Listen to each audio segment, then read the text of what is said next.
Physical properties and properties के बारे में पढ़ेंगे, फिजिकल एंड केमिकल प्रॉपर्टीज के बारे में। सबसे पहले तो फिनॉल क्या है। फिनॉल एक लिक्विड या सॉलिड दोनों ही स्टेट में हो सकता है और इसकी मेल्टिंग पॉइंट जो है बहुत ही कम होती है, ठीक है। ये लोअर मेल्टिंग पॉइंट होता है इसका। ओके, फिर कलरलेस होगा, ये कलरलेस होता है। एंड बॉइलिंग पॉइंट कैसा होगा? बॉइलिंग पॉइंट कैसा होगा, देखो boiling point, the boiling point of phenol increase with increase in the number of carbon. जैसे जैसे नंबर ऑफ कार्बन बढ़ेंगे वैसे वैसे इसका फिनॉल का बॉइलिंग पॉइंट जो है इंक्रीज हो जाएगा, ठीक है। फिनॉल का बॉइलिंग पॉइंट इंक्रीज हो जाएगा। जैसे फॉर एग्जांपल, जैसे ये मेरा फिनॉल है, ये फिनॉल है, यहाँ पर OH ग्रुप है, ठीक है। OH ग्रुप अटैच है। अब इसके साथ अगर यहाँ पे मान लो मिथाइल ग्रुप जुड़ जाए या CH3 मिथाइल जुड़ जाए या फिर इथाइल ग्रुप जुड़ जाए, ठीक है, तो जैसे जैसे नंबर ऑफ कार्बन यहाँ पर बढ़ेंगे वैसे वैसे इसका बॉइलिंग पॉइंट जो है इंक्रीज हो जाएगा। देन उसके बाद boiling point of phenol are higher in comparison to other classes of compound.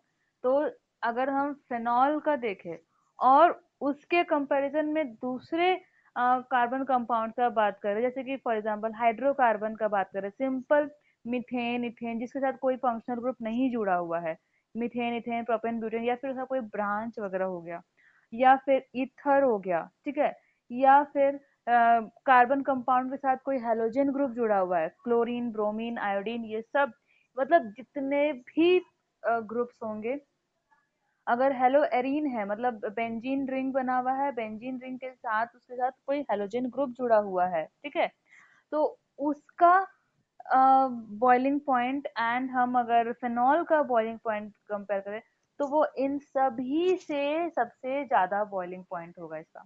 अब ऐसा नहीं है कि फिनॉल मतलब हम लोग यहाँ पे लोअर कार्बन ले लिए फिनॉल का और बाकी सारे हाइड्रोकार्बन, जितने भी हाइड्रोकार्बन है उसका मान लो कि हम बड़ा कोई बड़े कार्बन कंपाउंड ले लिए, नहीं ऐसा नहीं है। फिनॉल 6 कार्बन कंपाउंड है, 6 कार्बन का और एक हाइड्रोजन, सॉरी एक ऑक्सीजन का है, 6 कार्बन एंड 6 हाइड्रोजन, और एक ऑक्सीजन का कंपाउंड होता है ना, C6H5OH होता है ना। तो जो बाकी सारे कंपाउंड होंगे वो भी 6 6 6 6 कार्बन के ही होने चाहिए, मतलब कंपेरेबल मॉलिक्यूलर मास होना चाहिए। सेम मॉलिक्यूलर मास अगर हम कंपेयर करेंगे कि इसका 6 कार्बन है तो बाकी सारे का 6 कार्बन, अगर हाइड्रोकार्बन है सिर्फ सिंपल कार्बन और हाइड्रोजन का बॉन्डिंग बन रहा है, ठीक है, या फिर अगर हम हेलो एरीन का ले लें, हेलो हेलो एल्केन ले लें, ठीक है, तो सारे के सारे हम सिर्फ और सिर्फ अगर यहाँ पर हम 6 कार्बन का कंपेयर कर रहे हैं तो बाकी सारे 6 कार्बन के ही कंपेयर करेंगे। जैसे फॉर एग्जांपल मान लो अगर हम हेक्सेन का, बेंजीन तो हेक्सा ग्रुप होता है, 6 कार्बन का ही ग्रुप होता है, तो बाकी सारे सारे हेक्सेन ही होना चाहिए, 6 कार्बन कंपाउंड ही होना चाहिए। तो हम सारे सारे अगर सेम कंपाउंड है, सेम नंबर ऑफ कार्बन है, इन सब से सबसे ज्यादा फिनॉल का बॉइलिंग पॉइंट होता है, ठीक है। उसके बाद high boiling point of alcohol are mainly due to presence of intermolecular hydrogen bond. अब अल्कोहल का हाई बॉइलिंग पॉइंट क्यों होता है? अल्कोहल का हाई बॉइलिंग पॉइंट इसलिए होता है क्योंकि वहां पे हाइड्रोजन और ऑक्सीजन का बॉन्ड बन रहा है, ठीक है ना। हाइड्रोजन और ऑक्सीजन के बीच का बॉन्ड बन रहा है, जिसके वजह से इसका जो बॉइलिंग पॉइंट होगा वो स्ट्रांग होगा। सॉरी। तो हाइड्रोजन बॉन्ड सबसे ज्यादा स्ट्रॉन्गेस्ट बॉन्ड होता है, ठीक है। हाइड्रोजन बॉन्ड सबसे स्ट्रॉन्गेस्ट बॉन्ड है, तो उसको ब्रेक करना बहुत बहुत मुश्किल है। तो हमें क्या करना पड़ेगा, टेम्परेचर पे देना पड़ेगा, बॉइलिंग पॉइंट ज्यादा से ज्यादा हमें देना पड़ेगा। तो जितना ज्यादा स्ट्रॉन्ग बॉन्ड होगा उसको ब्रेक करना जितना ही मुश्किल होगा उतना ही हमारा बॉइलिंग पॉइंट होगा। और सेम कंडीशन मेरा मेल्टिंग पॉइंट में भी लागू होता है, सेम चीज, ठीक है।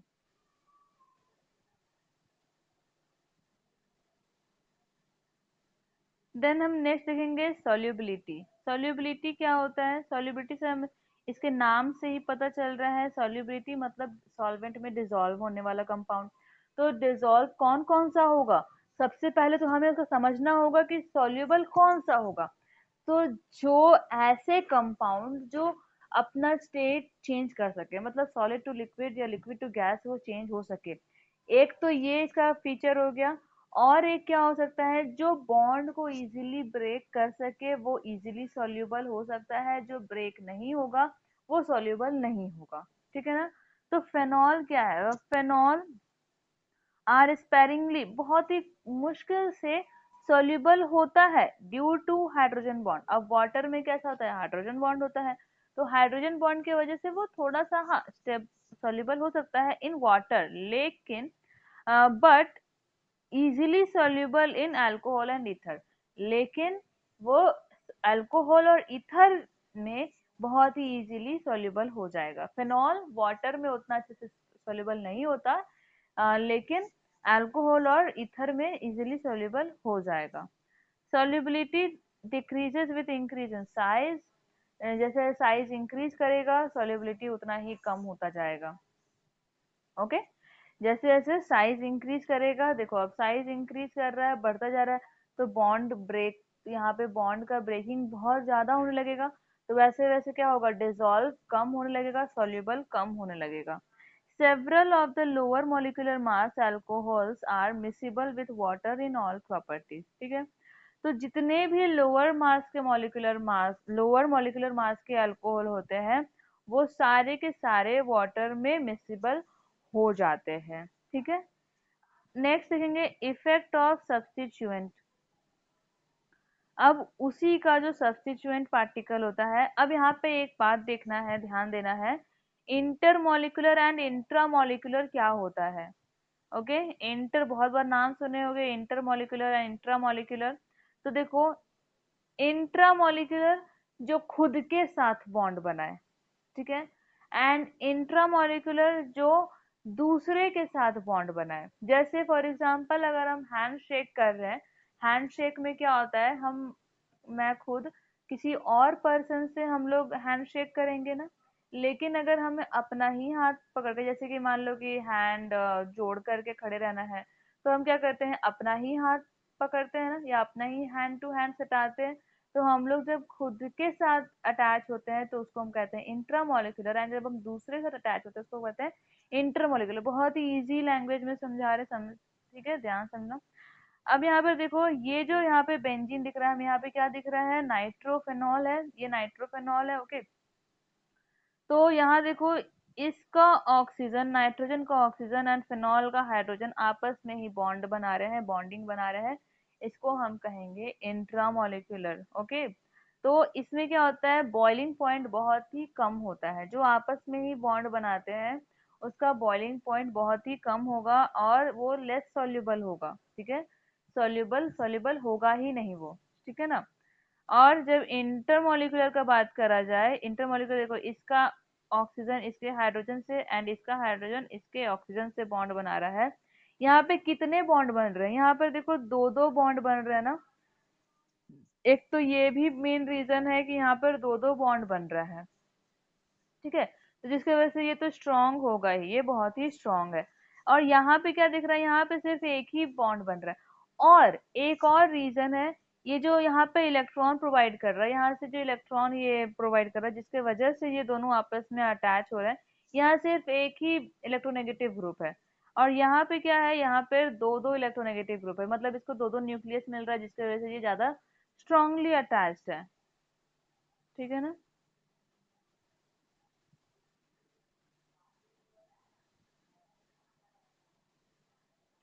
खत्म हो गया फिजिकल प्रॉपर्टीज, बस फिजिकल प्रॉपर्टीज इतने तक ही था। अब हम देखेंगे केमिकल प्रॉपर्टीज, और ये जो है यहाँ पे ढेर सारे प्रिपरेशन मिलेंगे। मतलब अब हम यहाँ केमिकल प्रॉपर्टीज में क्या पढ़ने वाले हैं, देखो प्रिपरेशन में पढ़ते हैं कि फिनॉल हम कैसे कैसे बना सकते हैं, एंड केमिकल प्रॉपर्टीज में पढ़ते हैं फिनॉल से या फिर जो भी जिस भी कंपाउंड के बारे में हम पढ़ रहे हैं उससे हम क्या क्या बना सकते हैं, ये हम लोग पढ़ते हैं केमिकल प्रॉपर्टीज में। ठीक है ना। तो देखेंगे केमिकल प्रॉपर्टीज में क्या क्या है। Electrophilic aromatic substitution. ठीक है। एरोमेटिक सब्स्टिट्यूशन, सब्स्टिट्यूशन मतलब क्या, इंटरचेंज होता है जो। ठीक है। उसमें क्या पढ़ेंगे, हेलोजिनेशन। हेलोजिनेशन क्या होगा, O H a sorry halogen group phenol के साथ जुड़ता है, इसको हम कहते हैं हेलोजन या फिर हेलो एरीन बोलेंगे। ठीक है। तो उस रिएक्शन को हम कहते हैं halogenation reaction. Sulphonation, sulphonation, sulphonation हम लोग देखे थे, SO3H, ठीक है। देन नाइट्रेशन, ये तीन है इलेक्ट्रोफिलिक एरोमेटिक सब्स्टिट्यूशन। अब इलेक्ट्रोफिलिक में हम लोग क्या करते हैं, इसमें देखो एक बेंजीन है यहाँ पर, आ, ये बेंजीन है, ठीक है ना, डबल बॉन्ड है। यहाँ से क्या होता है, याद है ना ये, सॉरी, यहाँ से अगर ये फेनॉल OH है, ये क्या करता है, इसके पास लोन पेयर है, इसके पास लोन पेयर है, ये अपना इलेक्ट्रॉन यहाँ देता है। जैसे ही ये इलेक्ट्रॉन दिया, ये बॉन्ड देखो, जब भी रेजोनेंस अगर याद ना हो तो याद रखना, जो लोन पेयर होता है या फिर जो सिंगल इलेक्ट्रॉन होते हैं वो बॉन्ड बनाते हैं, एंड बॉन्ड ब्रेक होकर के इलेक्ट्रॉन बनाता है, ठीक है, ये याद रखना। ये बॉन्ड ब्रेक होकर के इसके पास जाएगा, ठीक है, याद रखना। या तो एक काम करो, कॉपी पेन लो और जैसे जैसे बना रहे वैसे वैसे बनाते जाओ, क्योंकि इस पे जग स्पेस कम है, तो मैं यहीं पर इरेज कर करके बनाऊंगी, ठीक है ना। तो देखो ये बॉन्ड ब्रेक होकर के इसके पास जाएगा, ठीक है। अब देखो बॉन्ड ब्रेक होकर के क्या हुआ, इसके पास गया तो यहाँ से ये बॉन्ड हट गया, ये बॉन्ड हट गया तो ये इलेक्ट्रॉन जो है यहाँ पर आ गया, ठीक है। ये इलेक्ट्रॉन यहाँ पर आ गया। अब यहाँ से ये एरो भी हम लोग हटा देंगे, जो सेकंड नंबर में हम लोग डायग्राम बनाएंगे, यहाँ पर क्या होगा, यहाँ डबल बॉन्ड होना चाहिए, यहाँ डबल बॉन्ड होना चाहिए, और ये इलेक्ट्रॉन यहाँ पर रिप्लेस होना चाहिए, ठीक है। नेक्स्ट क्या होगा, ये इलेक्ट्रॉन यहाँ पर ट्रांसफर होगा, और ये जो बॉन्ड है ये यहाँ पर इलेक्ट्रॉन बनेगा, ठीक है ना, समझ में आया। यहाँ पे ये इलेक्ट्रॉन बना था, ये इलेक्ट्रॉन यहाँ बॉन्ड बनाएगा और बॉन्ड ब्रेक होकर के इलेक्ट्रॉन बनाएगा, ठीक है ना। ये सेकंड स्टेप होगा। एंड एरो, तुम्हें एरो ऐसे दे देना है, इसका मतलब होता है रिवर्सिबल रिएक्शन होता है, मतलब ये वापस भी हो सकता है, ठीक है। फिर यहाँ से इसको हम इरेज कर देंगे, एंड यहाँ से अब ये बॉन्ड जो है ब्रेक हो गया था। अब यहाँ पे याद होगा कि यहाँ पर जो इलेक्ट्रॉन था, यहाँ जो इलेक्ट्रॉन था, सॉरी कुछ ज्यादा ही एक्साइटेड हो गए, यहाँ जो इलेक्ट्रॉन था ये वाला, यहाँ पे बॉन्ड बना रहा था, तो यहाँ पे हम अब बॉन्ड बना देंगे, यहाँ बॉन्ड बन गया, ठीक है, इधर बॉन्ड बन गया। और क्या था, यहाँ पे इलेक्ट्रॉन था, अब ये इलेक्ट्रॉन डिस्प्लेस होगा यहाँ पर, ठीक है ना, ये बॉन्ड बनाएगा, एंड ये क्या होगा, ये बॉन्ड बनाएगा यहाँ पर, इलेक्ट्रॉन के पास आ जाएगा, ठीक है ना। अब यहाँ पे भी हम लोग इसको इरेज कर देते हैं, ये बॉन्ड भी ब्रेक हो गया, ठीक है। अब ये बॉन्ड ब्रेक हुआ तो ये कहाँ बना था, यहाँ पर बना था, और यहाँ से जो बॉन्ड ब्रेक हुआ ये यहाँ पे इलेक्ट्रॉन बना लिया, समझ में आ रहा है, ये यहाँ पर इलेक्ट्रॉन बना लिया। अब फिर से जब आगे प्रोसीड करेगा, हमारा काम यहीं तक होता है, ठीक है ना। तो हमें अब यहाँ पे ये रेजोनेंस हम करते क्यों हैं, ये जानने के लिए कि नेगेटिव चार्ज कहाँ कहाँ पर हम लोग देखें, यहाँ देखे थे, यहाँ देखे थे, और ये तीन जगह देखे हैं, है ना। तो जब भी अगर इलेक्ट्रोफाइल अटैक करेगा, ये इलेक्ट्रोफिलिक सब्स्टिट्यूशन रिएक्शन है, ये जितने भी रिएक्शन है, हेलोजनेशन, सल्फोनेशन एंड नाइट्रेशन, ये सारे के सारे इन तीन जगहों पर ही अटैक करेंगे, या इन तीनों जगह पर ही अटैच होंगे, ओके। ये कैसा होता है, ये है मेरा ऑर्थो, ये ऑर्थो, ये पारा। एंड जब हम मेटा का बात करते हैं, ठीक है, जब ये पोजीशन, ये वाला पोजीशन और ये पोजीशन मेटा पोजीशन है, ठीक है। यहाँ पे हम लोग, यहाँ पर न्यूक्लियोफाइल अटैक करता है, ठीक है ना। यहाँ पर न्यूक्लियोफाइल, जिसको पॉजिटिव चाहिए, फाइल का मतलब क्या होता है, लवर, अट्रैक्शन, जिसको, जिसकी डेफिशिएंसी हो, जिसकी कमी हो, तो जिसके पास पॉजिटिव चाहिए कमी होगी, वो यहाँ पर आकर के अटैक करेगा, यहाँ पर अटैक करेगा, और जिसको इलेक्ट्रॉन चाहिए होगा वो यहाँ अटैक करेगा, यहाँ अटैक करेगा, एंड यहाँ पर अटैक करेगा, ठीक है ना। इन तीन जगह पे अटैक करेगा, याद रखना, ये बहुत बहुत इंपॉर्टेंट है। इरेज कर देते हैं।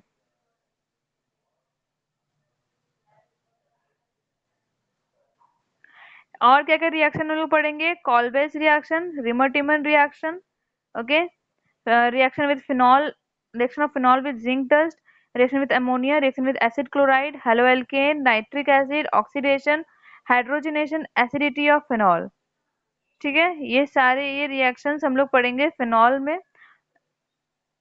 अब स्टार्ट करते हैं हम लोग नाइट्रेशन से। नाइट्रेशन में क्या होता है, नाइट्रेशन बहुत ही इजी है, नाइट्रेशन हम लोग एक बार और कर चुके हैं इसमें प्रिपरेशन में। तो फिनॉल जब रिएक्ट होगा HNO3 in presence of H2SO4, ये नाइट्रिक एसिड है, HNO3 नाइट्रिक एसिड इसका नाम होता है, H2SO4 के एसिड के प्रेजेंस में अटैक करेगा, तो ये कहाँ पे, ये एक न्यू इलेक्ट्रोफाइल था, देखे थे हम लोग, यहाँ आ सकता है और एक यहाँ पर आ सकता है।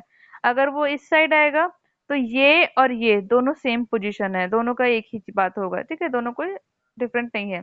यहाँ पे हम लोग करते हैं स्टीम डिस्टिलेशन, ओके। अब HNO3 जो है एसिड के साथ रिएक्ट करेगा, और यहाँ से एक H और O निकाल लेगा, और यहाँ बना लेगा बाई प्रोडक्ट H2O निकल जाएगा, और इसके पास आ जाएगा NO2 प्लस, ठीक है ना, NO2 प्लस आ जाएगा, पॉजिटिव चार्ज आ जाएगा वहां पर, ओके। देन ये क्या करेगा, यहाँ से जो है ये डबल बॉन्ड इधर से ब्रेक होगा, इधर ब्रेक होकर के इलेक्ट्रॉन के पास जाएगा, और यहाँ पर कैसा होगा, इलेक्ट्रॉन आएगा, यहाँ पर इलेक्ट्रॉन आएगा, और तब ये नेगेटिव जो है इस नाइट्रोजन को अटैक करेगा, अपनी तरफ खींचेगा, और यहाँ पे NO2 आकर के जुड़ जाएगा। अब यहाँ क्या है, एक हाइड्रोजन भी है, ये हाइड्रोजन क्या करेगा, अब देखो यहाँ से जैसे ही ये बॉन्ड जो है, यहाँ से ये बॉन्ड जैसे ही यहाँ से डिलोकलाइज हुआ था, ऊपर की तरफ गया था, तो इसके पास नेगेटिव एंड इसके पास पॉजिटिव चार्ज आया था, है ना, इसके पास नेगेटिव इसके पास पॉजिटिव चार्ज आया, तो यहाँ पर पॉजिटिव चार्ज है ही।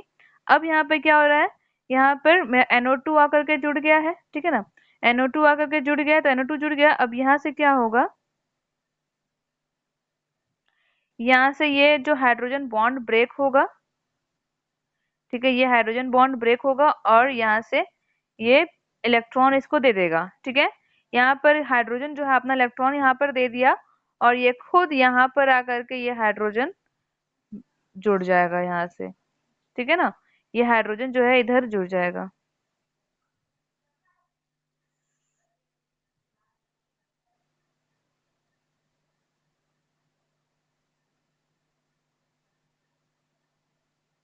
नहीं नहीं, यहाँ से क्या करेगा, हाइड्रोजन जो है अपना इलेक्ट्रॉन दे देगा, और हाइड्रोजन निकल जाएगा, हाइड्रोजन यहाँ से H प्लस जो है, यहाँ से H प्लस रिलीज हो गया, निकल गया,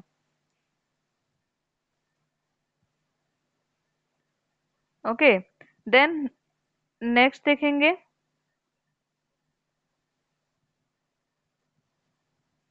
यहाँ देखो ये रेजोनेंस शो करा गया है, कैसे, ये लोन पेयर नीचे की तरफ आएगा, देन बॉन्ड यहाँ पे इलेक्ट्रॉन के पास जाएगा, अब इलेक्ट्रॉन यहाँ से बॉन्ड बना रहा है, ये बॉन्ड ब्रेक होकर के इलेक्ट्रॉन बना रहा है, फिर इलेक्ट्रॉन यहाँ से फिर से यहाँ बॉन्ड बना रहा है, और ये बॉन्ड ब्रेक होकर के फिर यहाँ पे इलेक्ट्रॉन बन रहा है, ठीक है। उसी तरह से क्या होगा, यहाँ पे हमें दिखाना है कि कहाँ कहाँ पे नेगेटिव चार्ज आ रहा है, तो नेगेटिव चार्ज एक यहाँ पर आ रहा था, एक यहाँ पर आ रहा है, और एक यहाँ पर आ रहा है, इन तीन जगहों पे ही इलेक्ट्रोफाइल हमारा अटैक करेगा, ठीक है।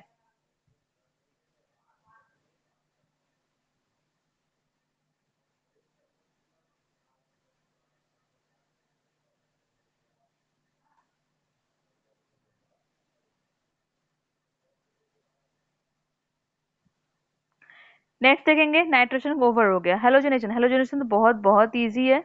देखो, फेनॉल रिएक्ट होगा ब्रोमीन के साथ इन प्रेजेंस ऑफ FeBr3, ठीक है, FeBr3 यहाँ पे कहाँ कहाँ अटैक करेगा, ये भी ब्रोमीन जो है एक इलेक्ट्रोफाइल है यहाँ पर, और एक यहाँ पर, ठीक है, इसको बोलेंगे ऑर्थोफेनॉल, ऑर्थोब्रोमोफेनॉल, और इसको पाराब्रोमोफेनॉल। अब यहाँ पे ये कैसे होता है, तो Br2 होगा, Br2 लेंगे, एंड Br2 जो है FeBr3 के साथ रिएक्ट करेगा, FeBr3 as a catalyst behave करता है, इस ये क्या करेगा, इसके पास लोन पेयर है, इसके पास भी लोन पेयर है, ये जाकर के आयरन इसको अपनी तरफ खींच लेगा, और ये सारे के सारे जो हैं एक साथ अटैच हो जाएंगे। अब यहाँ देखो, ब्रोमीन में हमें कैसा चार्ज दिख रहा है, ब्रोमीन में एक में नेगेटिव चार्ज है, एक में पॉजिटिव चार्ज है, ठीक है। तो यहाँ पे देखो, अब ब्रोमीन कैसा ग्रुप होता है, ब्रोमीन हमारा हेलोजन ग्रुप है, ये एक इलेक्ट्रोनेगेटिव ग्रुप होता है, और इलेक्ट्रोनेगेटिव ग्रुप क्या करता है, इलेक्ट्रोनेगेटिव जितने नॉन मेटल्स होते हैं वो इलेक्ट्रॉन को अपनी तरफ खींचते हैं, तो उसके पास हमेशा जो है नेगेटिव चार्ज होता है। लेकिन यहाँ पे हमें क्या दिख रहा है, ब्रोमीन के पास जो है पॉजिटिव चार्ज है, ऐसा कैसे हो गया, देखो, इंडक्टिव इफेक्ट का नाम सुने होंगे। इंडक्टिव इफेक्ट में क्या होता है, जैसे हम लोग बोलते हैं ना कि दो एक कंपाउंड है जो कि डाइपोल क्रिएट कर रहा है, डाइपोल मोमेंट क्रिएट कर रहा है, वो क्या करता है कि इलेक्ट्रॉन को जो है वो अपनी तरफ खींचता है, तो जिसकी पुलिंग पावर ज्यादा स्ट्रांग होगी, वो चाहे कुछ भी उसका प्रॉपर्टी हो, उसका नेगेटिव प्रॉपर्टी है या पॉजिटिव प्रॉपर्टी है, वो उसकी प्रॉपर्टी को वो चेंज कर सकता है। जैसे फॉर एग्जांपल एक गेम होता है ना, जो दो रस्सी को पकड़ के दोनों साइड खींचते हैं, है ना, तो अगर मान लो कि दोनों पार्टी जो है, left side and right side जो जो पार्टी है, दोनों ही एक जैसे ही पावरफुल है। क्या होगा, कोई कोई किसी को हिला भी नहीं पाएगा, है ना। लेकिन यही अगर ऐसा हो गया कि एक पार्टी जो है इधर से, कोई लेफ्ट साइड से आकर के, जैसे यहाँ पे रस्सी है, यहाँ पर कुछ लोग हैं, ठीक है, ये इधर खींच रहे हैं, इधर खींच रहे हैं, इधर खींच रहा है, ठीक है, यहाँ पे मान लो कि 5 लोग हैं और यहाँ पर भी 5 लोग हैं, ठीक है। लेकिन यही क्या हुआ, यहाँ से एक आदमी उठ करके यहाँ चला गया और इसके पास भी, इसके पास 6 लोग हो गए और इसके पास कितना हो गए, 4 लोग हो गए, ठीक है। तो क्या होगा कि ये रस्सी जो है इधर से क्या हुआ, इधर से वो इधर सरक गया, ठीक है, इधर से इधर सरक जाएगा, ठीक है। तो क्या होगा, बात पलट गया। अब अगर यही हो गया कि यहाँ पे क्या हुआ, एक लड़का और एक लड़की था यहाँ पे, ये दोनों क्या हुआ, आपस में गपशप कर लिया, बात कर लिया और उसको पोट लिया, पटा लिया, जाकर के ये दोनों के दोनों यहाँ पर चले गए। तो अब क्या हुआ, इसके पास 6 लोग हो गए और इसके पास 4 ही लोग हो गए, ठीक है। 4 भी कहाँ, 3 ही लोग हो गए ना, वो एक और को उठा करके ले गया, ठीक है। तो क्या हुआ, अब ये जो रस्सी है इसके तरफ खिंचा जाएगा, इसके तरफ चला जाएगा, ठीक है ना। तो यहाँ से अब बस इसी से हम समझ सकते हैं इंडक्टिव इफेक्ट। ये बहुत ही इजी लैंग्वेज में बहुत ही इजीली मैंने समझा दिया है, जबकि इंडक्टिव इफेक्ट बहुत ही थोड़ा सा टिपिकल होता है समझाना। तो देखो, अब नेगेटिव इलेक्ट्रोनेगेटिव क्या होता है, इलेक्ट्रॉन को वो अपनी तरफ खींचता है। तो जिसके तरफ जो ज्यादा पावरफुल होगा, जो ज्यादा इलेक्ट्रॉन को अपनी तरफ खींचेगा, वो माइनस आई इफेक्ट शो करेगा। और जो मतलब इलेक्ट्रॉन को दे दिया आराम से, जो उस तरफ पुल हो गया, जैसे यहाँ पे पार्टी बी है और ये पार्टी ए है, तो बी जो है वो माइनस आई इफेक्ट शो करेगा और ए जो क्या करेगा, इलेक्ट्रॉन तो उधर उधर जा रहा है, ये प्लस आई इफेक्ट शो करेगा। अंडरस्टैंड। अब यहाँ पर देखो कि जो मेरा अल्काइल ग्रुप होता है ना, आर ग्रुप अल्काइल ग्रुप होता है, वो इलेक्ट्रो पॉजिटिव ग्रुप होता है, लेकिन कभी कभी वो भी एक इलेक्ट्रोनेगेटिव की तरफ बिहेव करता है। ये हम लोग कहाँ देखते हैं, हम लोग अभी हाल ही में पढ़े हैं ग्रिग्नार्ड रीजन। ग्रिग्नार्ड रीजन में देखो, आर जो है, आर ग्रुप वो माइनस डेल्टा शो करता है। और इंडक्टिव इफेक्ट हम हमें जब भी शो करेंगे ना, minus delta and plus delta के रूप में शो करते हैं, ठीक है, minus delta and plus delta के रूप में हम लोग दिखाते हैं। तो माइनस डेल्टा होगा जो माइनस आई इफेक्ट शो कर रहा है, एंड प्लस डेल्टा जो प्लस आई इफेक्ट शो कर रहा है, ठीक है। And minus I and plus I का मतलब उसके ऊपर कोई माइनस या प्लस का चार्ज नहीं है, बल्कि जो भी इलेक्ट्रोनेगेटिव या फिर इलेक्ट्रोपॉजिटिव ग्रुप उसके साथ जुड़ा हुआ है, उसके वजह से उसमें कोई इफेक्ट अगर पड़ रहा है, हम इसी को बोलते हैं minus delta and plus delta. Understood, समझ में आ गया। अब यहाँ देखो, इसके वजह से क्या हुआ कि आयरन के वजह से ब्रोमीन में प्लस चार्ज आ गया, पॉजिटिव चार्ज आ गया, ठीक है। अब सेम इस तरह से क्या होगा, यहाँ पे halogenation, nitration and sulphonation, same उस सबका मैकेनिज्म जो है सेम टू सेम है। बस बॉन्ड ब्रेक होगा, इसके पास नेगेटिव, इसके पास पॉजिटिव, यहाँ पे ब्रोमीन के पास पॉजिटिव चार्ज है। इसके बाद तो बहुत ही सिंपल हो गया, अगर बस यहाँ तक अच्छे से समझ में आ गया, इसके बाद बहुत ही सिंपल है। प्रो पॉजिटिव चार्ज जो है इसके पास अटैक अटैक कर लेगा, ये सारे के सारे जगह यहाँ पर अटैक कर लिए। उसके बाद क्या हुआ कि जब ये इलेक्ट्रॉन इसको मिल गया, तो यहाँ से फिर ये बॉन्ड को वो ब्रेक हो जाएगा, ये बॉन्ड ब्रेक हो जाएगा। अब यहाँ पे क्या बन जाएगा, Fe Br4 बन जाएगा। और यहाँ से जो ये रिएक्शन होता है, ये बहुत ही स्लो रिएक्शन होता है। देन ये बॉन्ड यहाँ पर ब्रेक हो जाएगा, हाइड्रोजन यहाँ से रिलीज हो जाएगा और फिर यहाँ से ये पॉजिटिव चार्ज निकल गया, और ये रिएक्शन बहुत ज्यादा फास्ट होता है, ठीक है।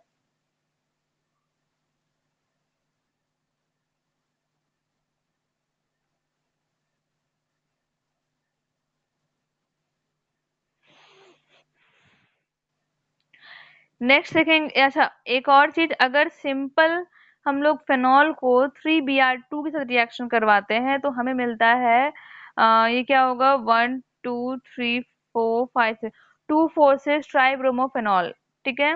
पूछा जाएगा कि हम लोग फिनॉल से 2 4 ट्राइब्रोमोफेनॉल का प्रिपरेशन कैसे कर सकते हैं, तो हम सिर्फ और सिर्फ ब्रोमीन का लिक्विड लेंगे, ब्रोमीन लिक्विड या फिर 3Br2, ब्रोमीन का 3Br ब्रोमीन, उसको रिएक्ट करवा देंगे तो बन जाएगा मेरा 2 4 6 ट्राइब्रोमोफेनॉल।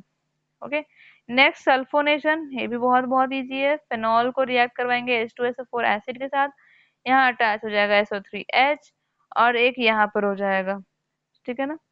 अब यहाँ पर देखो, एक चीज याद रखना है, अब इन दोनों में जो है major compound and minor compound कौन सा बनेगा। देखो, OH के पास कैसा चार्ज होता है, माइनस चार्ज होता है OH के पास, है ना। OH के पास माइनस चार्ज होता है।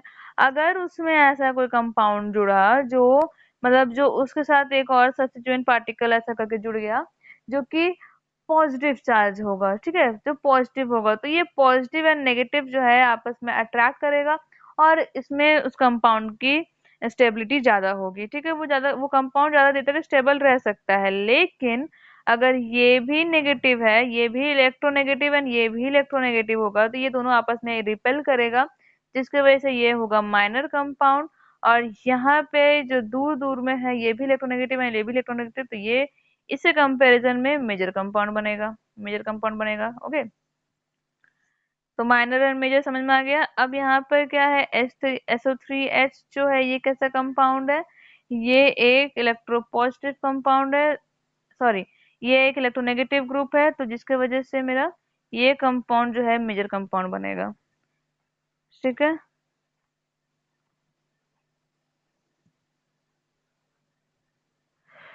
अब इसका मैकेनिज्म देखेंगे। मैकेनिज्म फिर से same to same, double bond break होगा, यहाँ से क्या होगा, SO3 है, ये यहाँ से क्या हुआ, H2SO4 जो है इसको हम हीट किए, यहाँ से एक H और एक O यहाँ से निकल जाएगा, बचेगा क्या, SO3। ये एक क्या है, इलेक्ट्रोफाइल है, ठीक है। यहाँ से डबल बॉन्ड जो है ऊपर की तरफ, ऑक्सीजन का डबल बॉन्ड ऊपर की तरफ शिफ्ट होगा, तो ऑक्सीजन पे नेगेटिव चार्ज एंड सल्फर पे पॉजिटिव चार्ज आएगा। यहाँ पर जब बॉन्ड शिफ्ट हुआ तो यहाँ पर नेगेटिव एंड यहाँ पर पॉजिटिव चार्ज आया। वेट, जब बॉन्ड शिफ्ट हुआ तो इसके पास नेगेटिव एंड इसके पास पॉजिटिव चार्ज है, सल्फर का पॉजिटिव क्या होगा, इसके साथ अटैक कर लेगा, यहाँ पर ये अटैक कर लिया, ठीक है। अब इस ऑक्सीजन के पास क्या था, नेगेटिव चार्ज था, तो ये बॉन्ड ब्रेक होगा और जो हाइड्रोजन यहाँ से निकलेगा ये हाइड्रोजन इस ऑक्सीजन के साथ बॉन्ड बना लेगा, ठीक है, बॉन्ड बना लिया यहाँ पर। ओके, अब देखो यहाँ पर क्या दिख रहा है, यहाँ पे सल्फर के साथ OH ग्रुप आकर के जुड़ गया है, बस खत्म, सल्फोनेशन।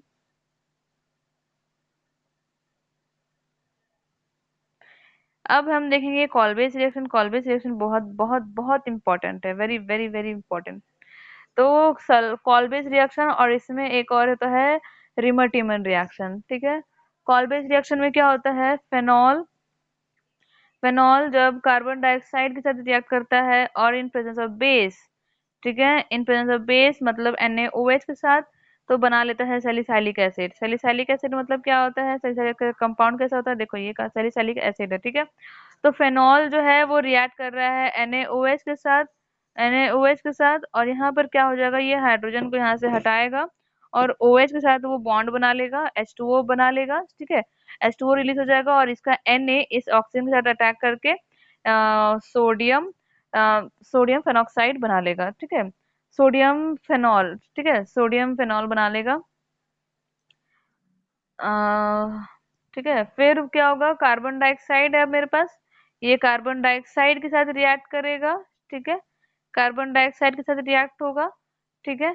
अब यहाँ पे क्या, और कार्बन डाइऑक्साइड एंड एसिड के साथ, एसिड हम इसमें प्रोटोनेशन करते हैं, जब भी H प्लस के साथ हम रिएक्ट करते हैं इसका मतलब हम उसको प्रोटोनेट कर रहे हैं, ठीक है ना, प्रोटोनेट कर रहे हैं। तो यहाँ पे क्या होगा, अब इन सोडियम यहाँ से निकल जाएगा और यहाँ पर OH H आकर के जुड़ जाएगा और इधर COOH एसिड आकर के जुड़ जाएगा, मतलब इसी को हम कहते हैं सैलिसाइलिक एसिड, ठीक है, एक में एसिड है एक में हाँ ये OH है, तो इसको हम कहेंगे सैलिसाइलिक एसिड। अब ये COOH यहाँ पर भी रह सकता है, ये COOH जो है ये COOH यहाँ पर भी रह सकता है। ओके,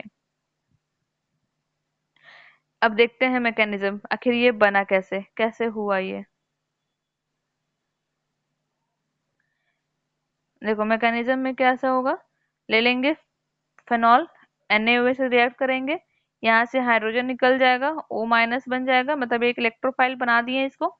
अब क्या होगा, जब इलेक्ट्रोफाइल यहाँ से बन गया, यहाँ पे हम Na जोड़ भी सकते हैं, Na जरूरी नहीं है जोड़ना, अगर मन हो तो यहाँ पर हम जोड़ सकते हैं, इसको यहाँ पे जोड़ दो, ठीक है। उसके बाद क्या होगा, यहाँ से ये लोन पेयर है इसके पास, लोन पेयर क्या होगा, वो लोन पेयर का शिफ्टिंग होगा, यहाँ पे ऑक्सीजन के पास डबल बॉन्ड आ गया और ये हाइड्रोजन ब्रेक होकर के इधर आ गया, ध्यान से देखो क्या हुआ, यहाँ से ये लोन पेयर ब्रेक होकर के इसके पास आया, देखो डबल बॉन्ड बना लिया।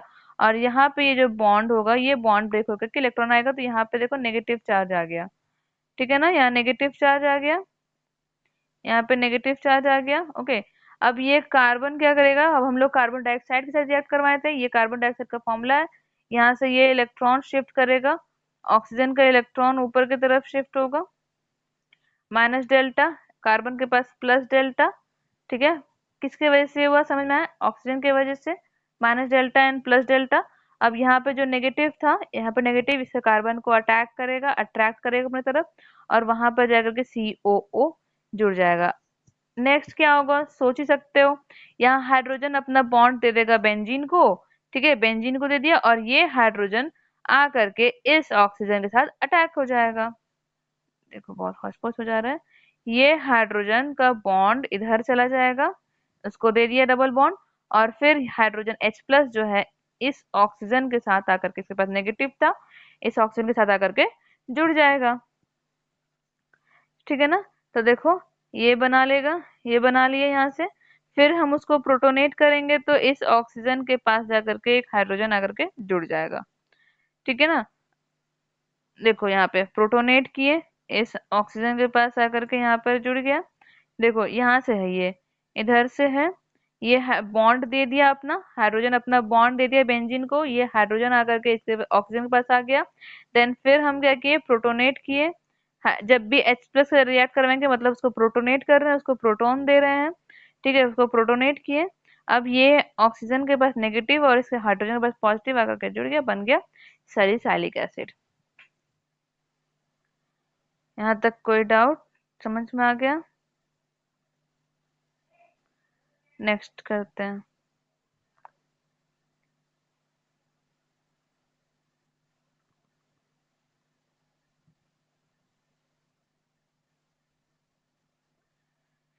Next topic reamer-Timmer reaction, same इसके जैसा है, कॉलबेच रिएक्शन के जैसा, लेकिन बस थोड़ा सा इसमें चेंज होगा। फिनॉल यहाँ पर रिएक्ट करता है, CO2 वहां पर हम रिएक्ट करवाए थे, यहाँ ये रिएक्ट करेगा क्लोरोफॉर्म के साथ, और सेम NaOH के साथ यहाँ बना लेगा, वहां पे क्या था सैलिसाइलिक एसिड, यहाँ पे सैलिसैल्डिहाइड बनाएगा, मतलब यहाँ पर एल्डिहाइड ग्रुप है, ठीक है, यहाँ पे एल्डिहाइड ग्रुप है, CHO ग्रुप एल्डिहाइड ग्रुप होता है, फिनॉल और साथ में CHO। अब इसका कैसा होगा मैकेनिज्म, इसका मैकेनिज्म थोड़ा सा टिपिकल है, ध्यान से समझना। देखो क्लोरोफॉर्म सबसे पहले तो हम लेंगे, क्लोरोफॉर्म क्या होता है, CCl3 और H, ठीक है, CCl3 और H होगा।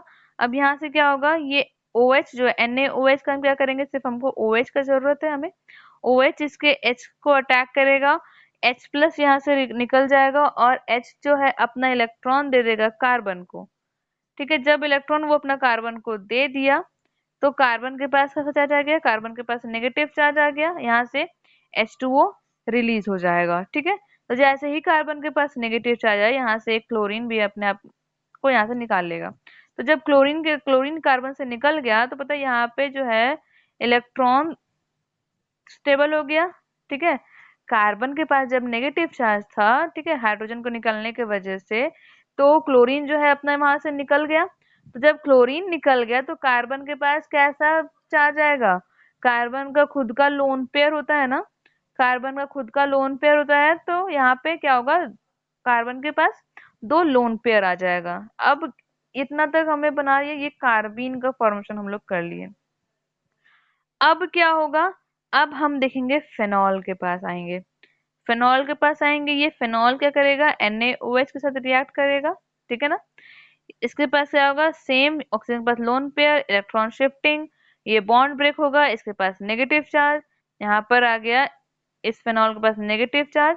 अब ये जो कार्बीन था यहाँ पर लोन पेयर था, ये लोन पेयर जाकर के इसके पास अटैक करेगा, ठीक है ना। जैसे ही अटैक करेगा तो कार्बन के पास जो है, यहाँ कार्बन के पास नेगेटिव चार्ज आ गया, तो जैसे ही नेगेटिव चार्ज आया सेम टू सेम वही हाइड्रोजन अपना बॉन्ड बेंजीन को देगा, यहाँ से H प्लस रिलीज होगा, इसके नेगेटिव के पास आकर के यहाँ पे H प्लस आकर के जुड़ जाएगा, ये कंपाउंड बनेगा। क्या क्लियरली दिख रहा है, देखो यहाँ पे बेंजीन बना हुआ है, यहाँ पे डबल बॉन्ड O बना हुआ है, कार्बन के साथ दो क्लोरीन जुड़ा हुआ है और एक हाइड्रोजन है, ये कटा हुआ है, ठीक है ना, ये कैंसिल है। ओके, तो यहाँ देखो दिख रहा है क्लियरली, कार्बन के पास दो क्लोरीन है, एक हाइड्रोजन है। ठीक है, अब यहाँ पे क्या है, ये डबल बॉन्ड फिर से ऑक्सीजन के पास शिफ्ट हो गया। डबल बॉन्ड जब शिफ्ट हो गया तो ऑक्सीजन के पास नेगेटिव चार्ज आ गया। ओके, ऑक्सीजन के पास क्या आ गया, नेगेटिव चार्ज आ गया।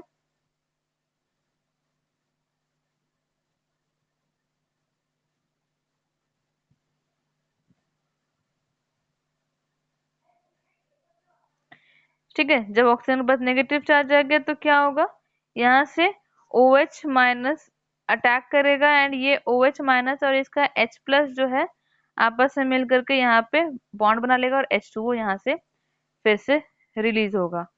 ठीक है, यहाँ से OH माइनस से जब वो अटैक कर रहा है तो क्या हो रहा है, वो क्लोरीन को, देखो क्लोरीन को रिप्लेस करेगा। ठीक है ना, क्लोरीन को रिप्लेस करेगा और उसका H प्लस और Cl माइनस मिल करके HCl बना करके रिलीज हो जाएगा और OH माइनस जितना भी यहाँ पे क्लोरीन है, जितने भी क्लोरीन है उसी जगह पे OH जुड़ जाएगा। यहाँ पे दो क्लोरीन था तो दो क्लोरीन को हटा करके वहां पर OH ग्रुप आकर के जुड़ गया। ठीक है, अब यहाँ से क्या हो रहा है, दो, एक हाइड्रोजन,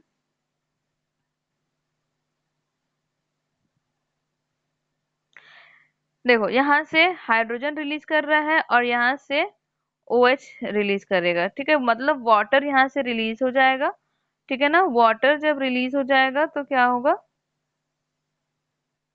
वाटर रिलीज हो गया। अब क्या होगा, इस O के पास नेगेटिव चार्ज है, इस O के पास नेगेटिव चार्ज है एंड इस कार्बन के पास कैसा है, पॉजिटिव चार्ज है। ठीक है, तो O के पास नेगेटिव जब है तो ये क्या करेगा, अपना बॉन्ड शिफ्ट करेगा। देखो यहाँ पे बना रहे हैं, ऐसे बेंजीन है। ठीक है ना, इस O के पास तो नेगेटिव चार्ज है ही, यहाँ पे क्या हो रहा है, इस कार्बन, यहाँ पे O और नेगेटिव है, यहाँ पर पॉजिटिव चार्ज आ गया और यहाँ हाइड्रोजन है। ठीक है, अब यहाँ कार्बन के पास नेगेटिव है, इस ऑक्सीजन के पास पॉजिटिव, ये अपना बॉन्ड यहाँ पर शिफ्ट करेगा, इसके पास डबल बॉन्ड आ जाएगा।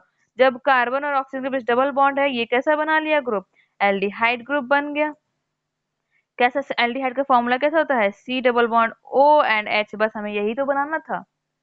ठीक है, C डबल बॉन्ड OH ये होता है एल्डिहाइड का फॉर्मूला। ठीक है, तो बस यहाँ पे हमारा बन गया। अब क्या करो, प्रोटोनेट करवा दो, H प्लस से रिएक्ट करवा दो, यहाँ पे जो नेगेटिव चार्ज है ये इस H प्लस के साथ यहाँ पे अटैक कर लेगा।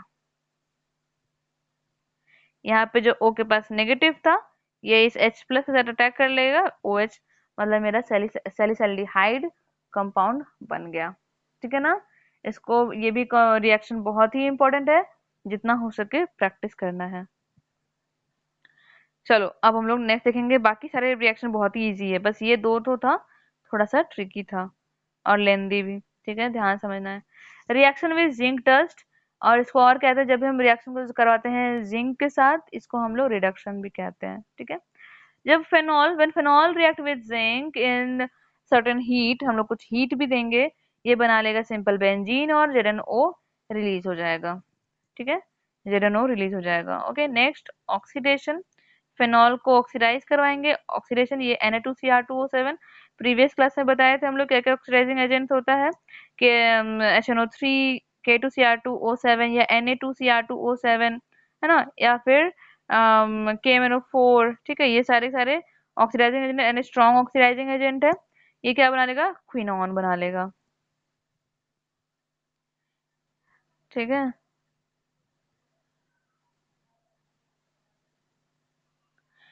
नेक्स्ट एमोनिया रिएक्शन, एमोनिया के साथ करवाएंगे, तो NH3, फेनॉल को NH3 के साथ ZnCl2 और हीट देंगे और टेम्परेचर हाई रहेगा 573 केल्विन हाई, बना लेगा एनिलीन। OH को रिप्लेस करेगा, जाकर खुद NH2 जुड़ जाएगा, इसका एक हाइड्रोजन और इसका OH मिल करके H2O बना लेगा।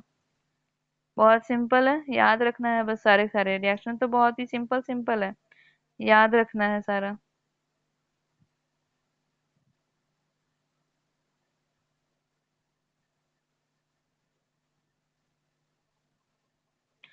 नेक्स्ट, अब जो हम लोग एमीन के साथ रिएक्शन करवाए थे, एमीन का ही एक और डेरिवेटिव है, जैसे अगर सिंपल NH3 ना हो करके अगर CH2N2 हो, ठीक है ना, CH2N2 अगर होगा, अगर उसका कोई अल्काइल ग्रुप जुड़ा होगा नाइट्रोजन के साथ, तो कैसे रिएक्ट होगा? सिंपल, यहाँ पे लोन पेयर है, अपना बॉन्ड शिफ्ट करेगा, ये अपना यहाँ से बॉन्ड ब्रेक होगा, यहाँ पर नेगेटिव चार्ज आएगा। ठीक है, नेगेटिव चार्ज जब आएगा तो इसका जो नेगेटिव होगा, नहीं सॉरी, यहाँ पर जो है इस बॉन्ड के साथ कुछ भी नहीं होगा, बॉन्डिंग वगैरह के साथ कुछ भी नहीं होगा, बस सिंपल यहाँ से हाइड्रोजन जो है निकलेगा। हाइड्रोजन जैसे ही निकला, अपना इलेक्ट्रॉन वो वहीं ऑक्सीजन के पास ही छोड़ देगा। इसका नेगेटिव, ऑक्सीजन का जो नेगेटिव होगा, ये इस कार्बन के तरफ अटैक करेगा। जैसे ही ये कार्बन को अपनी तरफ अटैक करेगा, इसका बॉन्ड यहाँ से ब्रेक हो जाएगा और नाइट्रोजन यहाँ से N2 गैस रिलीज हो जाएगा और इसका फॉर्मेशन हो जाएगा मिथॉक्सी बेंजीन का। मतलब ये एक कैसा, ये एक ईथर है, तो मिथॉक्सी बेंजीन का फॉर्मेशन हो जाएगा। तो याद रखना है, जब NH3 के साथ रिएक्ट होगा तो बना लेगा एनिलीन, NH2 सिंपल जुड़ेगा बेंजीन के साथ। और अगर यहाँ पर रिएक्शन हो रहा है CH2N2 के साथ, मतलब अल्काइल एमीन के साथ अगर रिएक्शन होगा, तो यहाँ पे बना लेगा मिथॉक्सी फिनॉल, मिथॉक्सी बेंजीन। ठीक है ना। एसिड क्लोराइड नेक्स्ट है, एसिड क्लोराइड। यहाँ पे क्या हो रहा है, फेनॉल ग्रुप है, यहाँ पे हाइड्रोजन ब्रेक होगा। एसिड क्लोराइड कैसा होता है, C2H5COCl। ठीक है, तो ये क्या करेगा, यहाँ से अपना बॉन्ड यहाँ पे ब्रेक करेगा, तो ऑक्सीजन के पास माइनस डेल्टा, कार्बन के पास प्लस डेल्टा। ठीक है, हो जाएगा। अब यहाँ से क्या होगा, यहाँ से जैसे ही हाइड्रोजन जो है ब्रेक किया, जब कार्बन के पास पॉजिटिव है प्लस डेल्टा, तो ये अपना इलेक्ट्रॉन लेगा ना कार्बन के पास, सॉरी क्लोरीन भी यहाँ से इलेक्ट्रॉन खींच रहा है, तो क्लोरीन के पास भी माइनस डेल्टा है। ठीक है, क्लोरीन के पास भी माइनस डेल्टा है, तो ये क्लोरीन क्या करेगा, इसका माइनस और हाइड्रोजन का प्लस आपस में अटैक करके बना लेगा HCl। फिर कार्बन के पास पॉजिटिव चार्ज होगा, ये कार्बन क्या करेगा, इस ऑक्सीजन के पास नेगेटिव चार्ज है, यहाँ से हाइड्रोजन रिलीज हुआ, तो इस ऑक्सीजन के पास कौन सा चार्ज आया, नेगेटिव चार्ज आया। ऑक्सीजन अपना नेगेटिव चार्ज इसे कार्बन के पॉजिटिव से जोड़ लेगा, अब बना लेगा, इसमें भी क्या बन रहा है, ईस्टर बन गया यहाँ पे। ठीक है ना, और HCl यहाँ से रिलीज हो गया। ओके,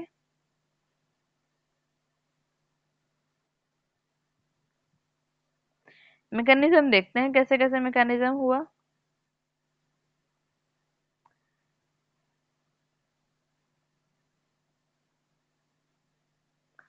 मैकेनिज्म में देखो, फिनॉल है, ठीक है, फिनॉल है, ये कार्बन के पास माइनस डेल्टा, क्लोरीन के पास माइनस डेल्टा, कार्बन के पास प्लस डेल्टा। ऑक्सीजन का लोन पेयर इसको अटैक करा, जैसे ही अटैक करा, क्लोरीन यहाँ से निकल गया और HCl बना देगा वो वहां से। उसके बाद जैसे ही ये कंपाउंड यहाँ से ऐड हुआ, ऑक्सीजन के पास कैसा चार्ज आएगा, पॉजिटिव चार्ज आ जाएगा, है ना।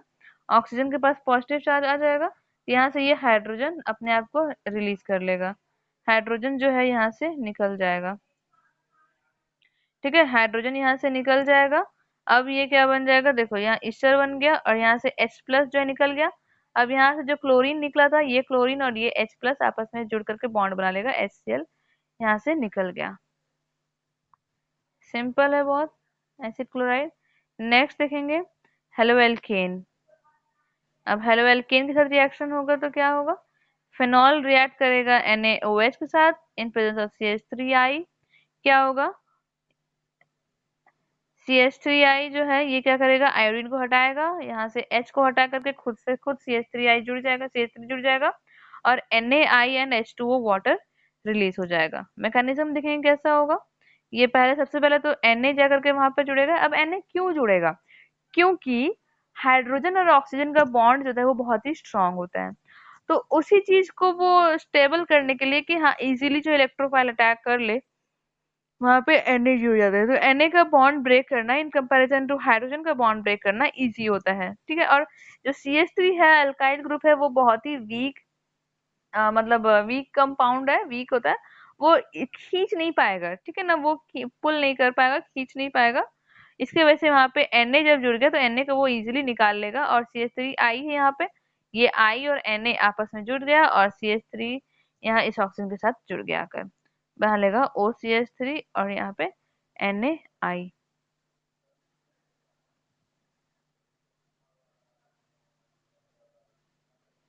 ठीक है, समझ में आ गया हेलो एल्केन भी। हेलो एल्केन जब भी आए मतलब समझ आना है, हेलो मतलब हेलोजन, अल्केन मतलब कोई भी एक अल्केन ग्रुप होगा, अल्केन कंपाउंड है। नेक्स्ट, फिनॉल का लास्ट टॉपिक है हाइड्रोजनेशन। हाइड्रोजनेशन में क्या होगा? हाइड्रोजनेशन में देखो, अब यहाँ पे दो रिएजेंट हमें दिया गया है H2 और Ni, निकल, ठीक है, हाइड्रोजन एंड निकल। अब देखो यहाँ से क्या करेगा, अगर हम जब भी, हमेशा याद रखना, जब भी हम सिर्फ और सिर्फ H2 से रिएक्शन करवाते हैं, मतलब ये हाइड्रोजन प्रोवाइड कर रहा है फिनॉल को, ठीक है ना, फिनॉल को हाइड्रोजन प्रोवाइड कर रहा है। और निकल क्या करता है? निकल डबल बॉन्ड को ब्रेक करने का काम करता है। तो जब भी अगर डबल बॉन्ड ब्रेक करने का काम हो, हाइड्रोजनेशन में हाइड्रोजन अकेला काम नहीं करेगा, उसके साथ वहां पे निकल होना चाहिए। निकल क्या करेगा? बॉन्ड को ब्रेक होगा, हाइड्रोजन जाकर चिपक जाएगा वहां पे।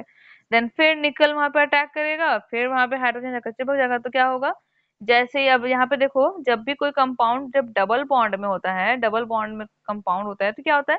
यहाँ पे नंबर ऑफ हाइड्रोजन कम होते हैं, नंबर ऑफ हाइड्रोजन सिर्फ एक कार्बन पे एक ही रहेगा, ठीक है, एक या दो ही मुश्किल से रहते हैं। लेकिन अगर यहाँ पे सिंगल बॉन्ड होगा तो क्या होगा? नंबर ऑफ हाइड्रोजन ज्यादा होंगे ना, दो या तीन के नंबर ऑफ हाइड्रोजन होता है।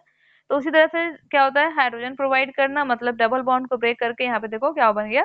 सिंगल बॉन्ड बन गया। बस इतना सा ही है। जब भी हम हाइड्रोजनेशन करेंगे, मतलब कि डबल बॉन्ड ब्रेक होकर के सिंगल बॉन्ड बन गया। Next, acid characteristic of phenol, ठीक है। अब एसिड की कैरेक्टरिस्टिक कैसी होती है फिनॉल में? तो देखो, जब भी यहाँ पे फिनॉल है, बॉन्ड कौन कौन सा बन रहा है? ऑक्सीजन और बेंजीन के बीच में बॉन्ड बन रहा है, और ऑक्सीजन और हाइड्रोजन के बीच में बॉन्ड बन रहा है। तो बेंजीन जो होता है वो बहुत ज्यादा इलेक्ट्रोनेगेटिव कंपाउंड होता है। वो क्या करता है? इलेक्ट्रॉन को, ऑक्सीजन के इलेक्ट्रॉन को अपनी तरफ खींचता है, ठीक है। तो अपनी तरफ जब खींचता है तो ऑक्सीजन क्या करेगा? ऑक्सीजन में तो इलेक्ट्रोनेगेटिव ग्रुप ही है ना, वो क्या करता है? वो हाइड्रोजन से अपनी तरफ इलेक्ट्रॉन खींचेगा। तो जब हाइड्रोजन से इलेक्ट्रॉन खींचेगा, इसी के वजह से हाइड्रोजन पे प्लस डेल्टा होता है और ऑक्सीजन पे माइनस डेल्टा होता है। लेकिन जो हाइड्रोजन और इसके बीच में जो हाइड्रोजन और ऑक्सीजन के बीच में जो बॉन्ड होता है, वो इसका डेंसिटी बहुत ही लेस होता है, बहुत ही कम होता है। इसके वजह से क्या होगा? वहां से हाइड्रोजन इजिली रिलीज करेगा, इजिली निकलेगा। तो एसिड की कैरेक्टरिस्टिक क्या होती है? जो जो H प्लस लूज करता हो, जो H प्लस रिलीज करता है। तो यहाँ से जब H प्लस इजिली रिलीज हो रहा है, मतलब कि वो एसिड कैरेक्टर ज्यादा है। तो अल्कोहल कंपैरिजन में फेनॉल का एसिड ज्यादा होता है। Comparison between alcohol and phenol. The phenol is weak acid. अगर फिनॉल वीक एसिड है तो अल्कोहल जो होगा बहुत बहुत वीक एसिड है, साथ में भी वीक बेस भी होता है। तो अल्कोहल जो होता है वो एक एम्फोटेरिक कंपाउंड होता है। एम्फोटेरिक का मतलब जो एसिड की तरह बिहेव करे और जो बेस की तरह बिहेव करे। ROH में क्या होता है? इस O और H के बीच का जो बॉन्ड होता है वो हाई डेंसिटी होता है, जिसकी वजह से ये H प्लस यहाँ से इजिली लूज नहीं करेगा। लेकिन फेनॉल में क्या होता है? इसका बॉन्ड ये जो है लेस डेंसिटी होता है, जिसकी वजह से ये लेस एसिडिक होता है, ठीक है। और अगर यहाँ पे डबल बॉन्ड आ गया, ऑक्सीजन के पास डबल बॉन्ड आ गया, तो ये इसको ब्रेक करना बहुत बहुत मुश्किल होता है। बट हाइड्रोजन और ऑक्सीजन के बीच का जो बॉन्ड होता है वो ब्रेक करना बहुत ही सिंपल है, बहुत इजी है।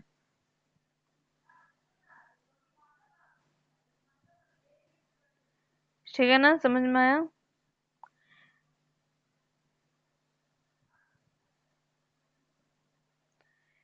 ठीक है, फेनॉल टॉपिक, फेनॉल पार्ट खत्म हो गया। नेक्स्ट अब लास्ट टॉपिक ईथर बच रहा है। आज के लिए इतना ही रखते हैं, उसके बाद नेक्स्ट टॉपिक में ईथर, ये चैप्टर फिर खत्म हो जाएगा।